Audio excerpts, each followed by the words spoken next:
looked like a winning Sunday for the Colts, and then it didn't, and then it very nearly did again. I'm still sad about it myself. It was just part of a strange Week 8 at Lucas Oil Stadium. Brad Brown takes a look at the game's key moment and a couple of crucial injuries heading into the next game.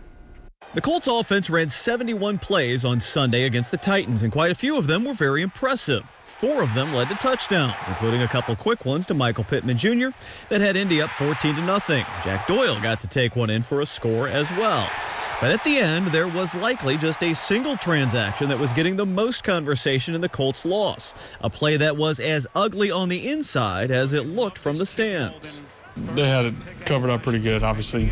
Terrible play, one-on-one back, trying to find a way to just get rid of the ball. And next thing you know, I'm about to go down. So yeah, one I definitely want back. That one hurts a little bit. Yeah, it was a screen to Mo, and they were sitting right on it. We hadn't thrown that. Didn't think they would ever be thinking that at that point in the game. And I've been around too long to know that you don't call a screen backed up in that situation. Yeah, that was 100% my fault. Carson Wentz's fourth quarter interception at the goal line was his first in more than 200 attempts, longest streak in Colts history. But the timing of this one just happened to be the worst possible thing in the moment. Trying to just dirt it, don't force it, which I was trying to do. But next thing you know, yeah, that one, still mad at myself, beating myself up over those ones at the end of the game there for sure. Jonathan Taylor's TD run in the final minute brought the Colts back in an improbable fashion. They had a chance to go for 2 and the win, but ultimately took the ticket to ride into overtime. It was a back and forth discussion. Part of it was we had a bunch of possessions down there in the red zone, and we had about 4 or 5 plays that were our favorite plays and favorite low red zone 2-point plays, and we had used them all. In the extra period, it was a second Wentz turnover that turned out to be the one that buried the Colts on Halloween.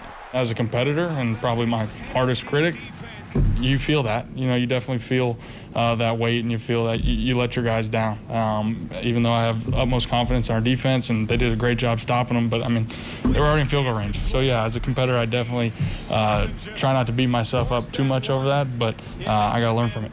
The loss leaves Indy 3 games behind the Titans in the AFC South. The head-to-head sweep essentially gives Tennessee a bonus edge as well. A massive hill to climb for the Colts in the second half of the season.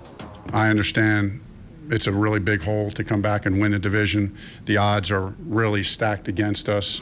But, I'm just not wired to think like that. So the way that I am wired and the way that our team is wired is we got a game on Thursday night. And the injury bug is biting the Colts again this week. Defender TYQUAN Lewis is done for the season. A patella injury, his right knee, came after his second quarter takeaway Sunday. He was carted off the field. The team put Lewis on injured reserve, a tough break as he had a strong start for the Colts D this season. And T.Y. Hilton will miss the game against the Jets. He left the Titans game with a concussion. Coach Reich said Monday that Hilton will not be cleared for this week.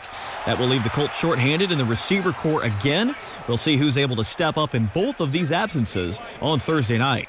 Brad Brown, WRTV Sports.